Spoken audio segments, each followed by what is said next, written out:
Hello and welcome to Spectrum TV News at 4. I am Frank Chizidet, coming to you live from Uyo, the capital city of Akwa Ibom State. We'll take a look at the headlines. Bola Tinubu and Kashim Shettima sworn in as President and Vice President of Nigeria. Pastor Umoina sworn in as Governor of Akwa Ibom State. Plus, China's C919 passenger plane enters into service. We'll bring you details of the stories and more in a moment.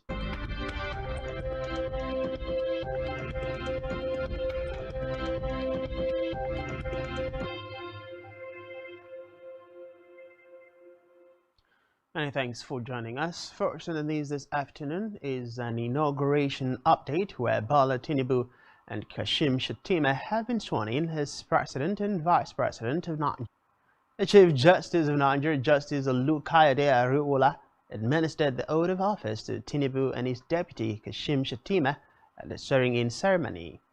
The ceremony was witnessed by Tinubu's predecessors, including Muhammadu Buhari and Goodluck Jonathan, African leaders, family members, and other dignitaries.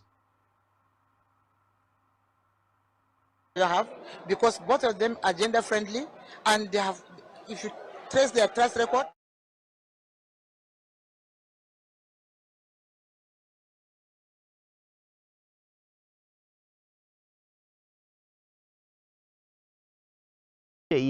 or DTH. The agencies include the Nigeria Civil Aviation Authority, the Federal Airports Authority of Nigeria, the Nigerian Airspace Management Agency, the Nigerian College of Aviation Technology, the Nigerian Meteorological Agency, and the recently created Nigerian Safety Investigation Bureau. The statement noted that the President has conceded the requirements in approving the memberships and hope that they will play the necessary roles in furthering the development of the sector as the new administration takes over. Meanwhile, former President Muhammadu Buhari has approved the renaming of 15 airports after some prominent Nigerians.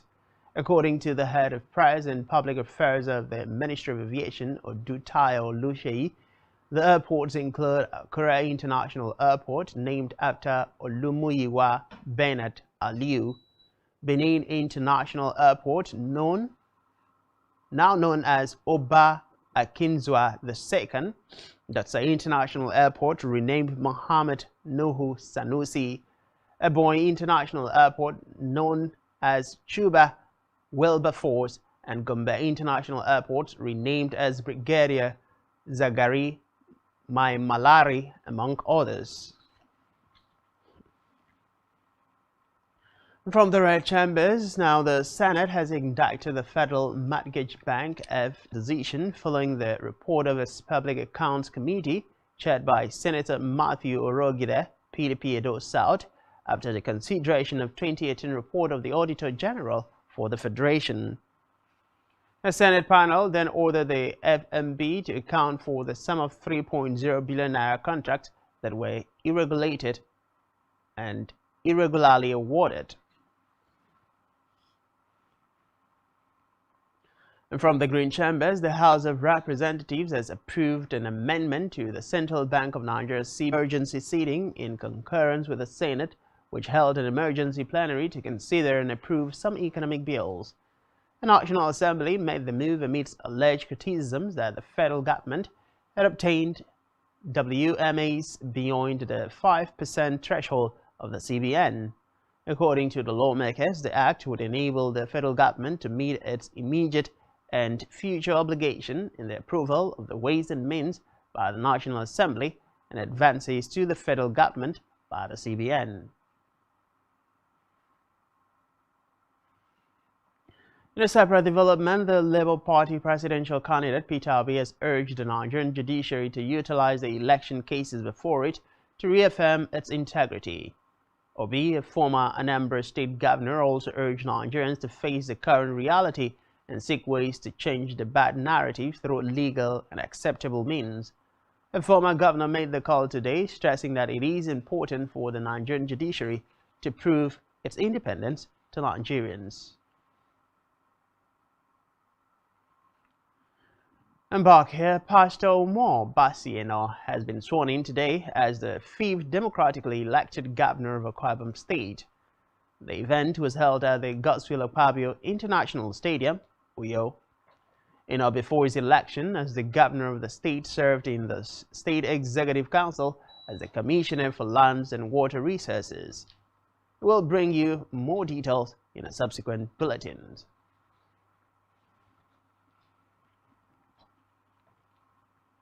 Meanwhile, outgoing governor of Akwa Ibom State, Udom Emmanuel, yesterday held a valedictory Thanksgiving church service to mark the end of his 8 years tenure. Speaking during the event, Emmanuel appreciated God for seeing him through his years in office. A correspondent has the details. The outgoing governor of Akwa Ibom State, Udom Emmanuel, yesterday led members of his immediate family addressing worshippers at the event held at the new International Worship Center, initiated and completed by the Governor Emmanuel-led administration. The outgoing governor of the state thanked God for seeing him through the 8 years of his administration, despite the challenges, and for delivering him from life-threatening experiences. I want to thank God for the past 8 years. We've worked day and night. We've prayed, we've worked, we've done everything we could do. We've made sacrifices. We've done everything possible. Every resource God has given me, everything God has given us, we have brought it to make this state where they are today. We want to thank God. There's no single local government in Akwa Ibom State that I have not set my feet to pray for. There's no son in Akwa Ibom that I have not been.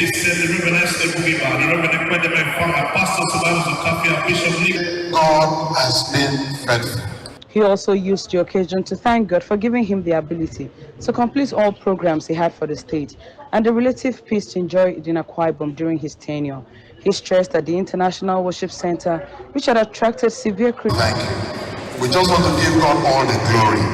I want to thank God for the peace of this land. One of the promises, when I say what he said he will do, he has done it all. One of the promises that God has kept was that we will enjoy peace throughout our reign. That God has kept was that we will enjoy peace throughout our reign. I thank God that throughout these 8 years, through this promise of God, there have been peace in Akwa Ibom State.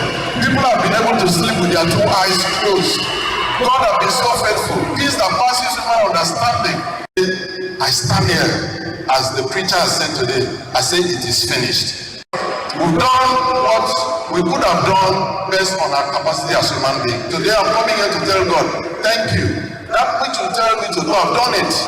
You say if I raise an altar for Akwa Ibom State and link this altar up with heaven, this altar will speak and connected with the blood of Jesus. Father, silver and gold have we none, but we are just standing here today to say we are very grateful.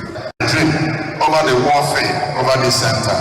You can't imagine the number of people that have challenged me that I couldn't have done this. You can't imagine the number of people that have told me stop halfway, don't continue again. But today, for our Bible to worship in this altar, to God alone be all the glory. We thank God for this and we praise God Almighty that this has been made possible. Earlier, the Reverend Umar Pai, who dedicated the International Worship Center, said the edifice will serve as a place of refuge for all Christians. You come here, you know, this great God shall be waiting for this. But it's a meeting place where we shall meet with our God, meeting. And this God shall wipe away our tears. He will turn our lamentation into laughter. He will turn our disgrace into grace. And those who mock us shall be afraid of our God. This goes. I don't know why whether we are the people of God in this part of the world. We are the people of God. What are you? The event also featured intercessory prayers for the outgoing governor of the state and his family. In Uyo, Jane Uwa, Spectrum Television News. In the meantime, outgoing Governor of Akwa Ibom State, Udomi Manuel, yesterday held an end-of-term media parley with journalists in the state. Speaking during the event, the governor thanked members of the pen profession for their partnership and support throughout his years in office. A correspondent completes the report. Outgoing Governor of Akwa Ibom State, Governor Udomi Manuel, yesterday had his last media parley with journalists in the state. Speaking during the event held at the State's Banquet Hall, Government House, Uyo, Governor Emmanuel thanked the media. The outgoing Governor, Udomi Manuel, thanked the media for their support and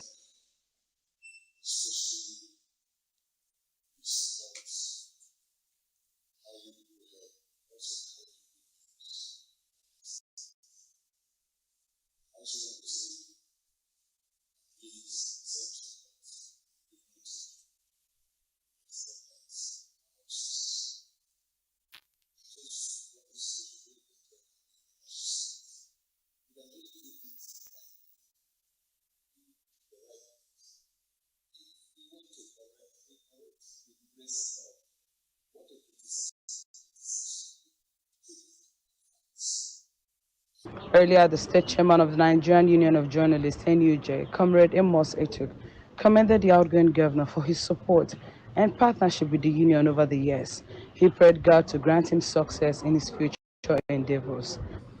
Your Excellency, today our visit here is just to say thank you for all you have done for the media community in Akwa Ibom State. In the last 4 years since this leadership came on board, you've made history being the very first governor in Akwa Ibom State to hold interactive sessions with the NUJ for a record 5 times.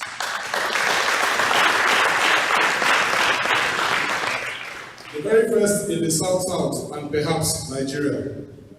The scorecard in 8 years is a clear distinction of good governance, performance redefined, and leadership held in trust with a divine mandate overwhelmingly given to you by the people in 2015 and reaffirmed in 2019.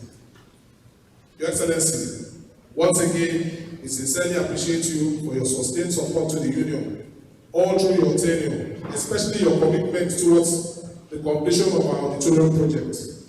It is 85% completed, and just recently we had a test run on the facility during the World Press Freedom Day. We look forward to having you as our special guest of honor during the inauguration of that project in a few months' time. Permit me to assure you, Your Excellency, that the NUJ is eagerly ready to consolidate on our partnership with the Akwa Ibom State government as the governor-elect, Pastor Moreno, officially takes his oath of office tomorrow. The seed of commitment to our auditorium project is yielding multiple harvests, and we believe that our very first steps as partners and stakeholders from tomorrow will project and promote the very best of his administration. And we look forward to periodical interactive sessions to further strengthen this partnership. The event featured goodwill messages from various stakeholders in the media industry. In Uyo, Jane Uwa, Spectrum Television News.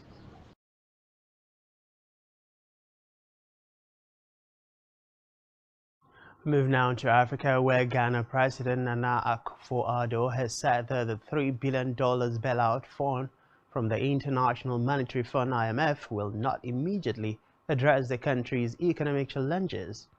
In a televised address to the nation, the Ghanaian president said that the IMF bailout would restore confidence and put the country's economy back on a sound footing. He acknowledged that seeking help from the IMF was a painful but necessary decision to help the economy recover from the impact of the global pandemic and Russia's invasion of Ukraine. Akufo-Addo added that to cushion the situation, his administration will clamp down on tax evaders and review existing tax laws. Still in Africa, Senegalese authorities have said that the police force has reportedly ended opposition leader Ousmane Sonko's march across the country by arresting him and forcefully returning him to Dakar. According to were found in the vehicles transporting him. Diop added that the opposition leader should have requested prior authorization before organizing the march. On the foreign scene, Russian Foreign Affairs Minister Sergei Lavrov has arrived in Kenya on an unannounced trip.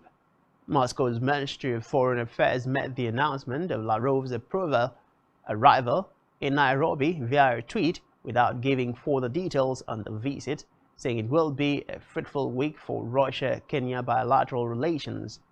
Lavrov's visit comes days after Ukrainian Foreign Minister Dmytro Kuleba made an African tour last week. Still on the foreign scene, China's first domestically manufactured large passenger jet is heavily on Western components, including engines and avionics.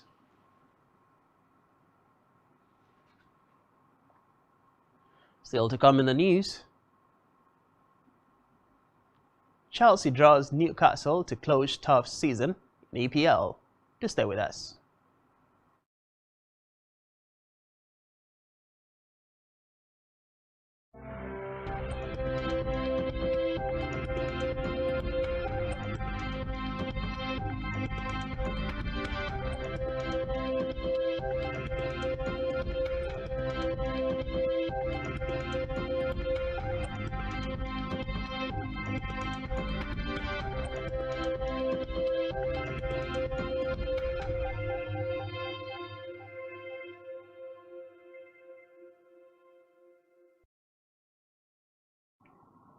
Many thanks for staying with us, and now to the rest of the news stories.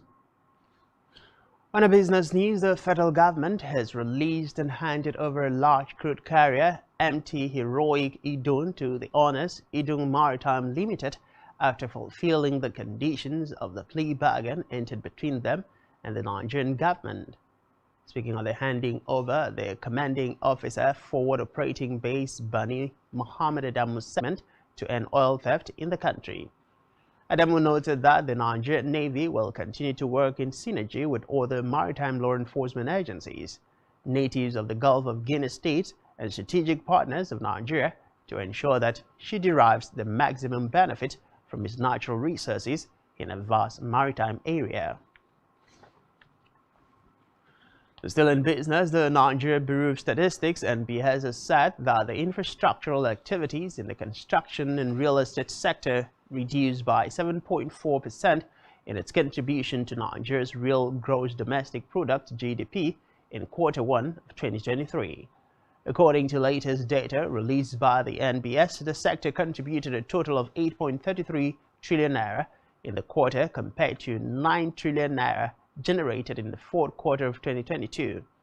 The Bureau attributed the decline to the adverse effect of the cash crunch experienced during the quarter, noting that the cash scarcity caused by the Naira redesign policy of the Central Bank of Nigeria (CBN) had pushed Nigeria's gross domestic product growth below global projections of the World Bank, International Monetary Fund, and the African Development Bank. It however added that the sector contributed 11.79% to nominal GDP in the first quarter of 2023, which is higher than the 9.68% it contributed a year ago. We move to health, where public health physicians have revealed that people who live alone are at higher risks of cardiovascular diseases. Health physician Dr. Timothy Olusegun said loneliness reduces the number of antibodies produced to fight infections, saying that these may make the body more susceptible to cancer. They noted that loneliness releases excess stress hormones, causing an elevated heart rate and increased blood pressure and blood sugar levels, which are all classified under cardiovascular diseases, adding that the people who are isolated and lonely have been known to engage in activities that can worsen their health. Still in health, nutrition experts have warned that people who experience unexplained weight loss may be suffering from malnutrition cancer, or cardiovascular diseases, among others. According to a senior dietitian at Berkshire Health, United Kingdom, Deborah Ayodeji, in an interview with Newsman, said those who lose weight suddenly and for no apparent reason should be worried and consult medical experts to ascertain the cause. Ayodeji noted that an unexplained weight loss that is not well managed might worsen if there is an underlying illness and may finally result in death. Speaking in the same vein, a registered dietitian and nutritionist at Diets 234, a telenutrition platform, Obianaju Ojekwe, added that people should be concerned if they dropped more than 5% of their body weight in a 6-month period, and stressed the need to take a balanced diet as one of the preventive measures.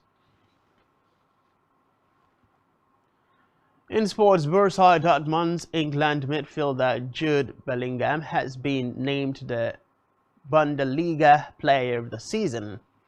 Bellingham was key in his side's title challenge, but a 2-2 draw with Mainz on the final day of the season saw them lose out to Bayern Munich. Reports say the midfielder scored 8 goals and provided 5 assists in 31 league appearances this season, as Dortmund finished runners-up and is being tipped to join Real Madrid this summer in a deal worth more than €100 million.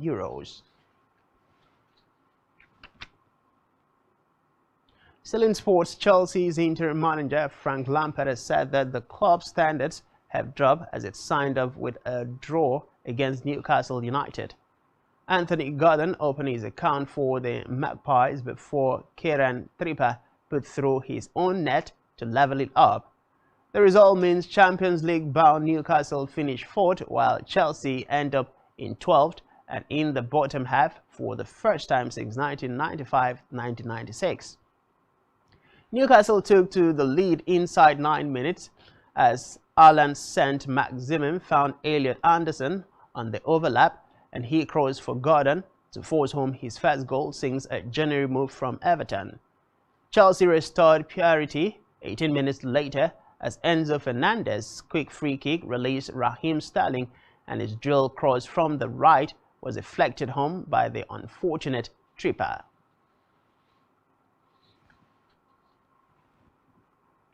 On our entertainment news, the Ministry of Special Duties and Intergovernmental Affairs has announced, popularly known as Davido, were awarded the Officer of the Order of the Niger. The singer, alongside others awarded, will officially receive their medals and certificates on June 1st, 2023.